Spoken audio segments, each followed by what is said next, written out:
Now, talking about neurodiversity and its untapped potential, it is incredible how the neurodivergent mind works and the perspectives that neurotypicals don't see.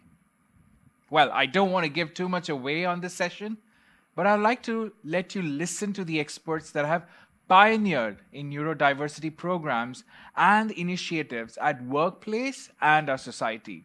With that, let me introduce you to our panelists. We have Andrew Williams, neurodiversity thought leader at IBM, John Jacob Cherrier, demand strategist at IBM, Akshayee Shetty, neurodivergent educator, designer, founder of Sense Kaleidoscopes, and this panel is going to be chaired by Hiran Shukla, neurodivergent COE leader at EY. Hiren, I request you to take it from here. Fantastic video from the youngsters at Sense Kaleidoscope, and excited that you will be hearing from many of us today around inclusion and particularly around neurodiversity and the neurodivergent population. My name is Hiran Shukla. I am the global leader of EY's Neurodiverse Centers of Excellence. I'm based in the US and joined by panelists around the world, India, Australia, and myself in the US. And we're really excited to talk to you today, not just about the value of inclusion, but some tactical and tangible things that you can do to pledge your commitment to inclusion, and what neurodiversity is, how we've seen great success, but the challenges and investment required to make sure that the outcomes are beneficial both at the community line and the corporate line at the end of the day. And so with all of this being said, I'm going to ask my panelists to do a brief introduction, and then we'll move into some definition to make sure everyone knows what we're talking about, and then highlight some amazing models of success we've seen. And last but not least, as I mentioned, really get into the action items and steps that you all can do to start benefiting society, your organization, your community, and really drive inclusion for all.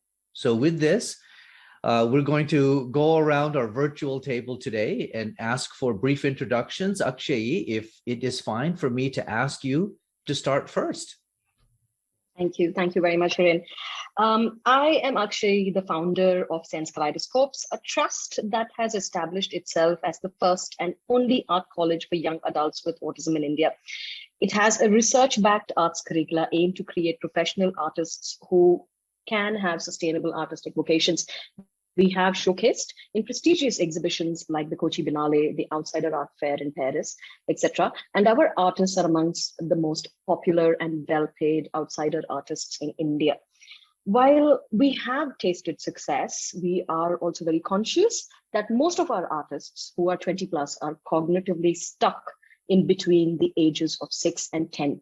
This is the reason we started an autism-specific tech-enabled academic school, the first of its kind in the country, with an intention to create a strength-based curricula designed by, of, and for neurodivergent people. It is a fact that there is a huge population of neurodivergent people whose potentials are being wasted. Hence, the talent pool that should be in place for corporates to tap into does not really exist in India. The problem is the lack of the primary, secondary, and higher educational system. So our sole intent is to create a program to circumvent these barriers and break the existing rigid educational structures and societal beliefs surrounding autism and neurological diversity, hence leading to equity and belonging. Thank you. Wonderful. Thank you so much, Akshayee. And excited if the audience is listening closely. There's so much to unpack in what Akshayee just said. But JJ, without further ado, if I could ask you to do an introduction, please. Hi, everyone. I'm John Jacob Cherrier, but everyone calls me JJ. I'm a proud neurodivergent who has been working for the last 20 plus years, of which, the last 12 have been in the IT industry. And I'm here to share my story of how easy it is and how easy it is for people like myself to work with others and for others to work with me so that it's a win-win situation for all. Thank you. All right. Thanks, JJ. Your lived experience, in particular in the corporate world and the tech sector, is going to be extremely important. Thank you, JJ, for being here today. Last but definitely not least, my friend, Andrew Williams. Andrew, if I could ask you to do an intro. Thanks, Hiren. My name's Andrew Williams. My full-time job is an IBM sales lead, but my real passion has been around neurodivergent hiring programs that we've initiated within IBM globally to really give individuals who are autistic or with other neurodiversities the same opportunity I just take for granted, to have a fulfilling job and to have family and to grow as an individual. So living in Sydney, I was able to really connect globally with the IBM neurodivergent community now and with other passionate individuals. And as a result, I know myself, I'm just richer as an individual connecting with such a diverse community within IBM and also externally as well. Yeah, Andrew, thank you for that. And thank you for being here today. So much of your experience and what we've seen at IBM and places like EY, where it really shows how we're benefiting all. And I think that's a key aspect that we're going to talk about today. When we talk about the steps we take, accommodations and the commitments and the investment we're making, all the way from, as Akshayee said, our youngsters today, and how are we paying attention to their experience? And how do we bridge and transition this to the corporate experience? The race for talent from a corporate perspective is very real today. I think all of us today are facing this tremendously. We're also thinking about innovation and the power of thinking differently. And so there's an amazing ability, as they say, to have your cake and eat it too, have inclusion that makes us all better and feel good, but that drives key benefits for our organization at the same time.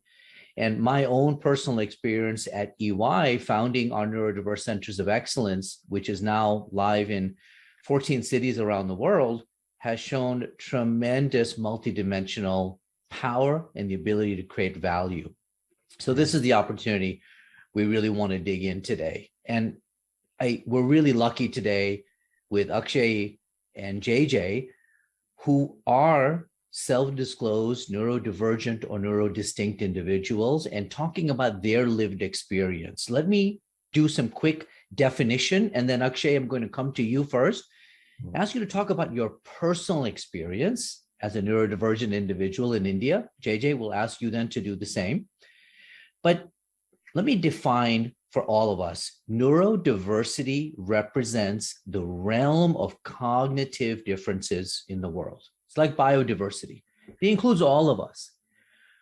But a large portion of our population, the majority of individuals, would be considered neurotypicals, like myself. We converge in our thinking style, our social style, our communication style. 85, 90% of the world, somewhere in this range, is estimated to be neurotypical. Most of our processes, education systems, employment processes have all been designed by and for the neurotypical population. But there's a large portion, anywhere between 7 to 22% of the world. Diagnosis is very unstable, so we are not sure. But this is the neurodivergent, or as the new terminology is, neurodistinct population. This is the population that has an inherent hardwired cognitive difference that often does not converge in social style, in thinking style, and communication style. And as Akshayee alluded to earlier, this can create challenges in the world by looking at individuals' differences and only maybe associating this with deficits and disabilities. But the power of thinking differently and the ability to create inclusive practices at both the organizational level as well as the community level would really provide tremendous benefit. So before we dive into the corporate benefits, so Andrew, I'm going to tee you up in a little bit after we hear from Akshayee and JJ about what their lived experience has been like. Akshayee, can I ask you to go first? Yeah.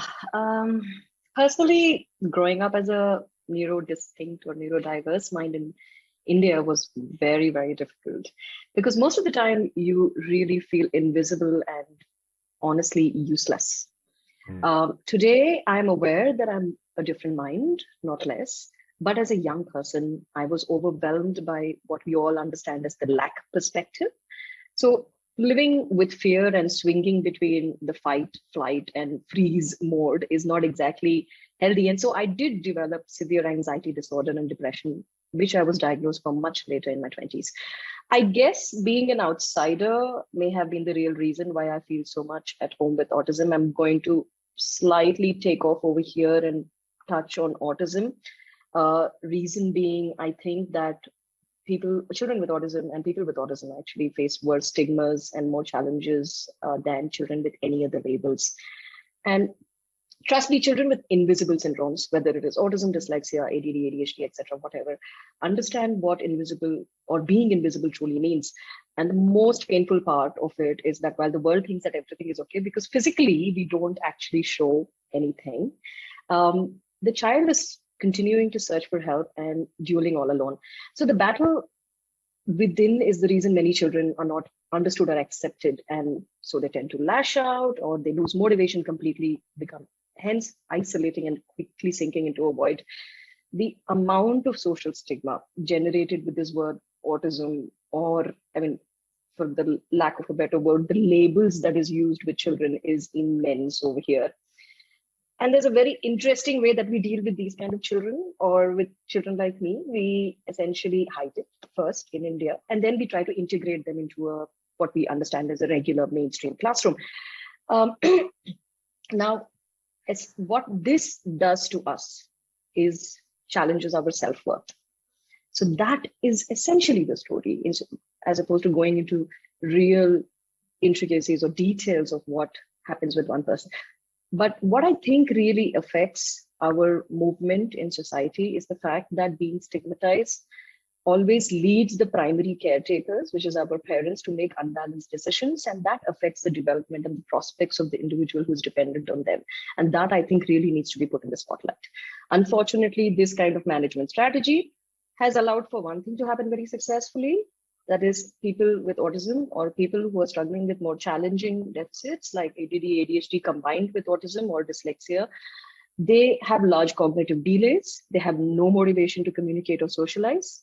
And so they are socially isolated.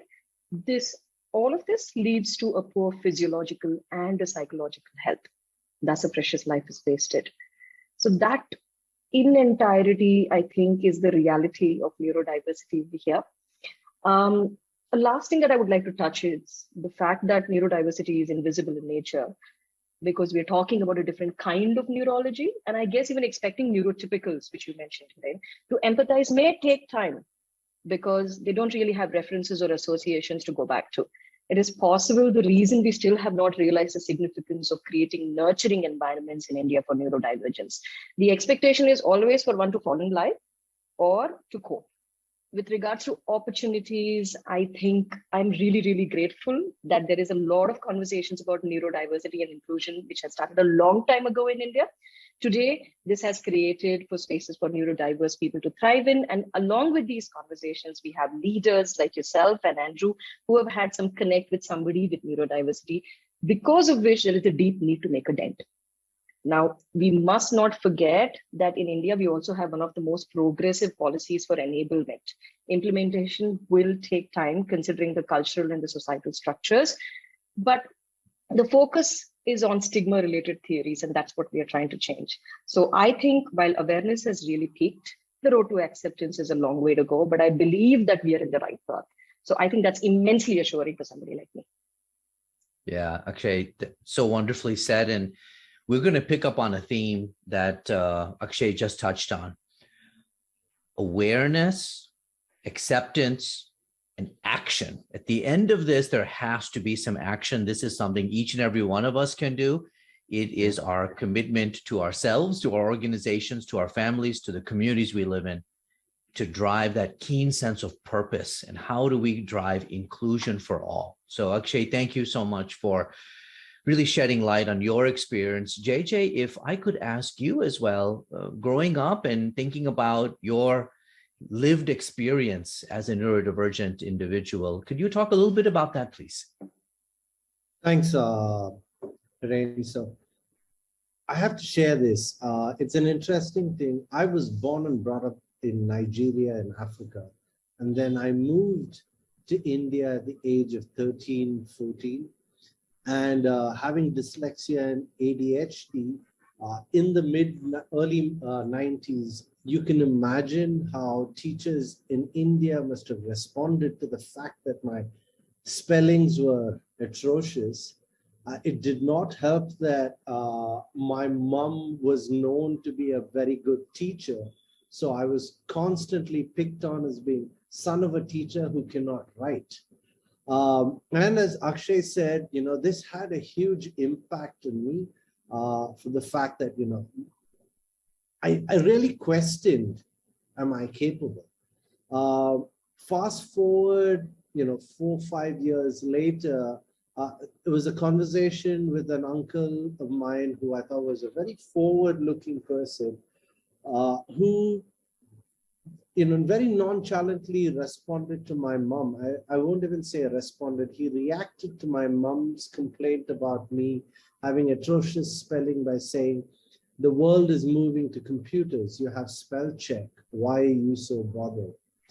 And, since this is NASSCOM and technology, it's important to realize that neurodivergence are there.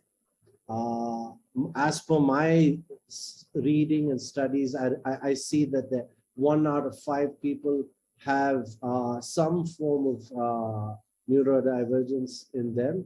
But, like Hiren, you and Andrew, and the lovely lady who's doing the sign language, you're all wearing spectacles because you can't see. So there is technology that helps us. I think what's most important is for everyone to be aware that everyone is different. And with this, I think the journey to inclusion will be made easier. So this has been my lived experience. I've had some interesting times, some great people, and obviously a little bad times, but as they say, rally on. Wow, JJ, thank you. We're so lucky and grateful to have you and Akshayee giving us that personal experience. I think that's so important. You talked about a couple of things that I'm going to bridge over to you, Andrew. One is the importance in the technology sector. Interesting that many of you may not know that Siri, the voice recognition, was actually birthed and conceived out of a need to help individuals with disabilities. Hence, Alexa and Hey Google and all these things came out, all this entire industry around voice activation and voice recognition from something that was helping people. But JJ, you touched on something else. And Andrew, I think this is where I'd love you to talk a little bit about the journey at IBM, which is particularly in the technology sector. It could be estimated 5 to 10% of our workforce today is neurodivergent, meaning we already have these employees. What are we doing as an organization to not only support them, but to allow them to be their best and to bring their best to work, which selfishly has amazing organizational value, both from a cultural perspective, as well as from a results perspective. So, Andrew, with the race for talent, the need for innovation today, and all of this encompassed around inclusion, could you talk a little bit about the IBM story? Thanks so much, Hiren. Let's talk a little bit about IBM today. I had the view that it's become more neurodivergent than I could have ever imagined it would become even just 8 years ago. IBM has always had a strong diversity program, and it's been groundbreaking a lot of times. But neurodiversity, I think we were challenged with. So today, we now have hired many individuals in the last 7 years who are neurodivergent in Japan, Australia, Europe, the UK, Mexico, USA, and Canada. And this is via neurodivergent hiring programs that are specifically focused to search out those individuals. We now have senior executives in IBM who are leading us, who are neurodivergent. We have in IBM individuals who are neurodivergent and feel safe enough to come out and self-identify their state. We have in the individual geographies, teams driving change for IBM neurodivergence within the business, and the majority of those teams are made up of neurodivergence, with some neurodivergent allies or neurotypicals were being driven by individuals like JJ. I felt very comfortable the fact that you asked me to speak last, because in IBM, the neurodivergents are speaking first and loudly. So as a result, we have many sites now that are being acclimatized to being used by neurotypicals and neurodivergents, whether it's structurally, the architecture, or in the way that we just talk to each other. We've customized hiring programs for neurodivergents in many of the geographies now as well. And we have neurodivergent speakers, JJ, who are being evangelistic about the program and leading the conversation. I speak less and less outside IBM like this. I think IBM's grown, and I know we've actually stitched a very positive neurodivergent hiring practice into the IBM DNA. And I'm hoping that it can never be removed. So, and you know where it came from? It didn't come from IBM executives. It didn't come from IBM managers. It came from employees. It was driven from the bottom up. And look, just talking about a little bit, for me, it started in 2015. I met the CEO of a neurodivergent hiring program, Thorkel Song. He just inspired me. He was just fantastic. And he let me know. I didn't know anything about neurodiversity or autism. He let me know how individuals struggled to gain employment. So I decided that, we had to do something in IBM. And we decided, and I started connecting with other individuals to act, to really step up and do something about neurodivergent hiring. I mean, it was so important to us. So I collaborated with my global associates, and we piloted a hiring program customized to hiring, searching out individuals from the neurodivergent community. And we got a pilot up and running in Lansing, the USA, hired individuals then, and then hiring more people in Ballarat, building on success, and building a global business case so that we could actually roll this out across the whole of the IBM geographies. And now we are also connecting with communities as well. And I suppose the question is, why did we do this? It was needed, because neurodiversity affects everyone, and it was just a necessity. Yeah, that's wonderful, Andrew. That it's a really powerful story that clearly, as we're going to ask all of you in the audience at the end, and we're continuing to enforce this, it's not just awareness and acceptance we're asking you for, it's a pledge to action. And we're going to come back to this.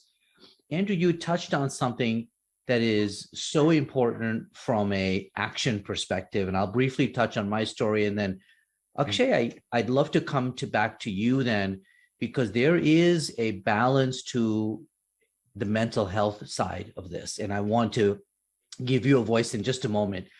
But Andrew, I'll contrast what I've learned in the last 7 years from an EY perspective, which is our organizations already have neurodivergent employees. That's number one. Two, there is an extremely large, rich pool of talented individuals today who are unemployed or underemployed. And we are thinking about, all of us, the race for talent, the need to drive our commitments to diversity, equity, and inclusion. And then how do we accelerate both the digital transformation and the workforce transformation? All of this is happening rapidly, particularly because of the last 2 years of the pandemic. And so the why for me at EY, as I have no personal connection to this community, was as an innovation and transformation leader, I need to find the most agile, resilient, innovative workforce that's going to challenge process and product, and effectively then reimagine what the future will be. This is how we create value, both at EY and for our clients. And so when I heard about the neurodivergent population that is available, but yet is on the fringe of the workforce, it didn't sit well with me. Something is wrong if we are purpose-driven organizations and individuals and executives. We have a commitment and an opportunity to really lean in on neurodiversity. And this is how we're finding it is a win-win-win-win in so many different directions.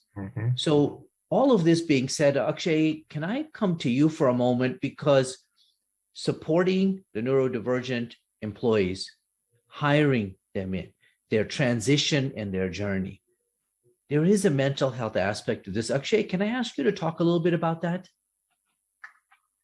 So it's interesting because I think when we hire somebody and there's an expectation to deliver, right? And you've been talking about that. You were looking at what kind of a right fit could be developed so that you had the output that you were looking at.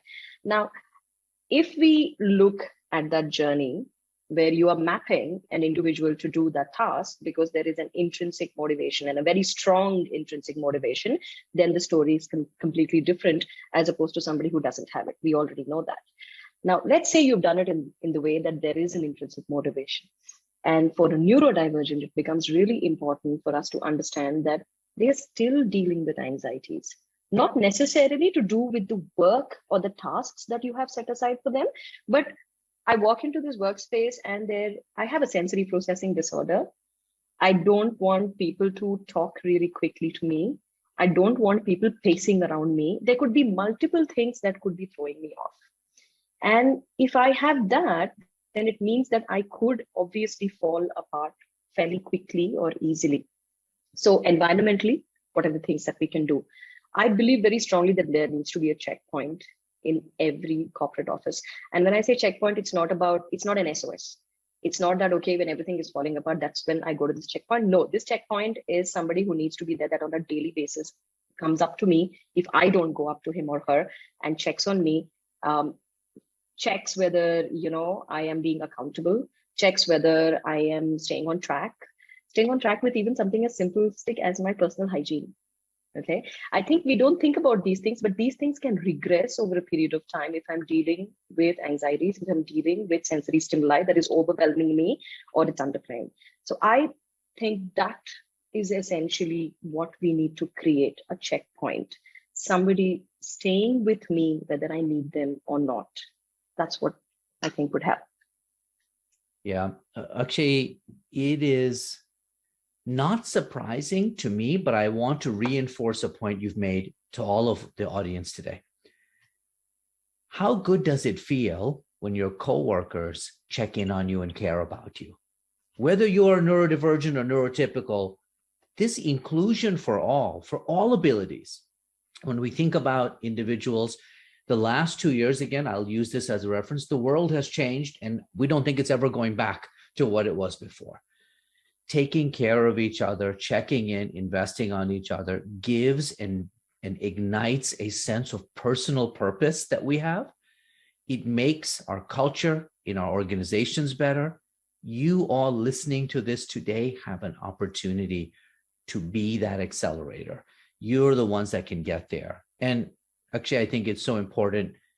These types of practices that you were mentioning, I think so many of us, including neurotypicals, would benefit from having the accountability check, from having the check to say, you don't look well today. Would you like to have a cup of coffee and talk about it? Things of that nature. But Andrew, as I'll come back to you, and as we're moving towards the end of our call, very action oriented, right? We talked about awareness, acceptance, and then action. Andrew, any tips, suggestions as our audience is listening to this, how they can get started and ignite that journey within their team, their function, their organization? Yeah, so this was a long journey. So I'm going to share with you the top 7 actions that I took to develop this neurodiversity hiring program. And by the way, if you look for my YouTube channel, you can see more detail on this. And if you send me an email, more than happy to send you the business case that I'm going to talk about. So from that day one of talking to Thorkel, these were the top actions. Firstly, don't wait for approval. Don't wait for HR or your manager to approve. You decide yourself to create a neurodiversity instance with your own company, and then wait for others to catch up to you. That's the first thing. So just commit yourself to doing something. You could be the most junior person within the organization. You could be a middle manager. Where I've seen it succeed is where we have passionate leaders. Then the next thing, find other like-minded people in your organization and really map out a plan of attack to start hiring neurodivergents. Just map out a plan. You know, I'll send you the plan if you need it. Find out if you have a neurodiversity community as well and include them in that team and start meeting on a regular basis. They will be there within your organization. The other thing I did very early on was find a neurodiversity hiring support organization like Specialisting. In other geographies, there will be other organizations. You need an external partner to team with. IBM is not an expert on neurodiversity. So we needed to start talking to the experts to find out what was really needed. And they helped us get, you know, moving forward. Next thing I did as a sales lead, I documented the business case and mapped out the plan of attack so that I could take it to IBM and say, this is the business reason why this is important and why you should invest in it. It's all about dollars and cents when it comes to talking to organizations like IBM, and you've got to have a solid business case. I've got one, happy to send it to you. Then bring your manager into the team and outline your plan of attack. Get their support after the fact. And then you'll find that the funding will eventually come. You know, it might take a year or so, but it'll get there. Action 6, identify a location with a core passionate leader who will implement this pilot for you. And you will find someone. And in fact, a lot of the places that we find are led by very strong, passionate female leaders who have time, commitment, and personal interest as well.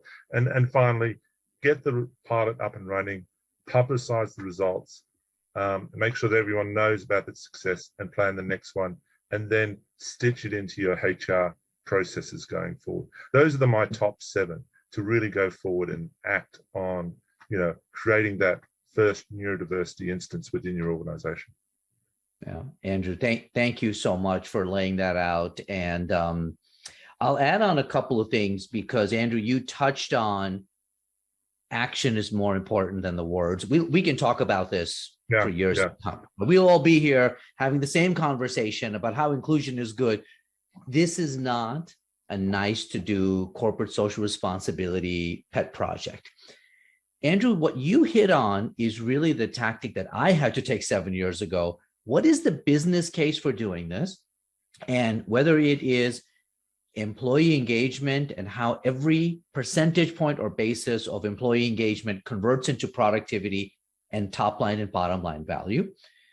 And EY today. And one of my favorite parts of the business case was highlighting to my senior management, what is our competition doing in regards to neurodiversity? I love that. I love it. What's Microsoft doing? What's EY doing? You know, what's SAP doing? You know, and we were behind the 8 ball. Yeah. IBM hates being behind the 8 ball. So I love that. That was a great way for me to get their attention. The other thing I always did before addressing a crowd was I'd go into an organization. I'd say, who's affected or impacted by neurodiversity? Yeah. Please put your hand up. Yeah, and you get so many. 11 out of 12 people in an organization, and that sets the tone of the meeting going forward. So that was another important tool that I got to get people on the same page very quickly, go through the talking, I get agree. to the business of building the case to go forward. Yeah, Andrew, let me supplement with a couple of key sound bites that I'd love the audience to listen and then take back to their leadership. At EY today, we have launched in 14 cities. In the last 6.5 years, 92% retention of skills around artificial intelligence and automation, blockchain technology, cybersecurity, cloud, and crypto. And then lastly, data analytics, data science, data management, data engineering. We call these our ABCDs of focus. Think about those skills that our organizations need today. We have now, because we are a consulting firm, have written a playbook, and I'd love to share that with you all, that basically it has enabled 65 organizations to say, you too, not only can, but you need to invest in neurodiversity because it will help you and it will drive cultural differences that will create competitive advantage.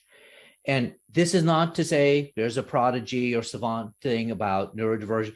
This is to say, what happens when you take diversity and inclusion and you extend it to equity and belonging? You are creating a psychologically safe space. Some of what Akshayee you mentioned, individuals need to feel comfortable that when someone asks me, Hiren, are you okay because you don't look good, that I feel safe saying that.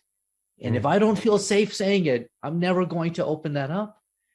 So, JJ, can we come to you because you have had an experience being supported by your organization, by your managers, and I'd love to hear your thoughts and tips for the audience. I mean, I have to say, I've had great support, be it from education, my family, people who I've worked with. I'm just going to sum it up with one simple line. Treat people the way you would like to be treated. I think that's as simple as it gets, Hiren. That's all I have to say, to be honest. Back to you. Yeah, JJ, that was that was so succinctly said. And I think sometimes, JJ, at work, we forget this. We forget that, yes, we have deadlines. Yes, we have pressure. Yes, our clients are asking things from us. Yes, we have late hours. The greatest asset we will ever have in any of our organizations is our people. That's hands down. And the culture of inclusion, which is why I'm so grateful for our friends at NASSCOM in putting this together, that culture of inclusion for all is most definitely a competitive advantage. It energizes your people. It provides a sense of purpose. It creates space for the times where we're feeling great and maybe for the times we're not feeling so great. And Akshayee, as we come back to you on this, I think it's an investment in community, because as corporates, we can't sit back and say, oh, let's wait for the neurodivergent community to come to us. That's not fair. We live in our communities with our supply chain, with our sourcing partners. We have great corporate social responsibility commitments. We see these on LinkedIn and all the time. But actually, from a standpoint of corporates really investing in this early education and pipeline, how can corporates come back and say, there's a very important bridge of trust that we have to help build? And actually, with the great work that you do at Sense Kaleidoscopes and the amazing youngsters that you have there, do you have any thoughts on how we invest in communities and how corporates can really do a better job of this? Yeah, I think there is such a lot of power, because we're talking about workforce, hiring neurodiverse folk into the corporates. That means you understand what you need, and it is you who understand what is needed. When we need you to be invested with us, alongside us, and help us understand that too, because that's the gap, isn't it? We are trying to close. And if we manage that, if we manage a way to work together then obviously we'll find solutions and we'll do things in the way that is required. So I think it's fairly simple. It's about us coming together and managing it. Yeah, Akshay, I'm going to expand a little bit, and I'd like to be very tactical to this group, because I come back to, we need you today to pledge your commitment around inclusion. And that pledge isn't just words on the wall. That pledge is, as Andrew said, you can take action today because inclusion elevates culture, elevates teaming, elevates performance. And Akshay, some of the coming together that we've seen in my experience working with other companies is, are we willing to do the work that adjusts and recognizes the deficits in a hiring process? So for example, if we use a traditional hiring process and I expect someone to make eye contact with me, and if they're not making eye contact with me, all of a sudden, I think that they are less than, they are not capable. This is a crucial mistake that organizations are making right at the hiring process. They're expecting everyone to look the same and to act and be the same. This is not fair. When you open the aperture and make these adjustments to your recruiting team, to your managers, your hiring managers, and to others to say, are we willing to do the work to make sure that we're spending time in our community, like Akshayee with you and Sense Kaleidoscopes, to really understand this population? And are we willing to adjust our interview processes?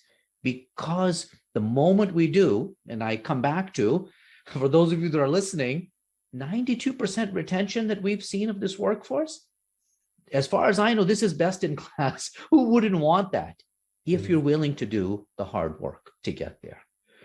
So all of this being said, there are changes that are going to be required. Those changes will benefit all. And inclusion is the core value creator that drives innovation and transformation efforts at the end of the day. It makes us all better. So once again, I want to thank our friends at NASSCOM for bringing us together today. JJ, Akshay, Andrew, your insights today are invaluable. We are available to you all that are listening today to help answer your questions. And we ask you to do a pledge right now. If you can, please comment, please send your pledges in. We want to hear your pledge and commitment because we want to support you on this journey. We want you to join us on that journey.